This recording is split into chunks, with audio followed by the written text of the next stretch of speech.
Alrighty, and now we are jumping into the XS20, and I have to admit, these next two photo shoots were a lot of fun.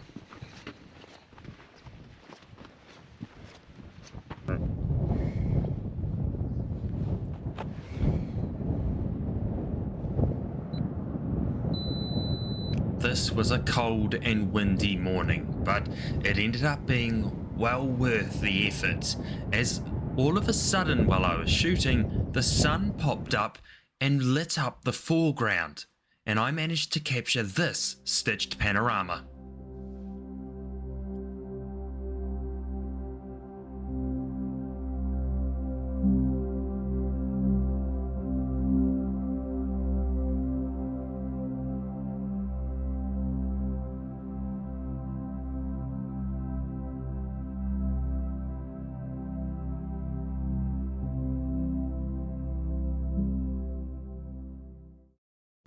This next photo shoot with the XS20 has to be one of the coolest photo shoots I've been on in a very long time.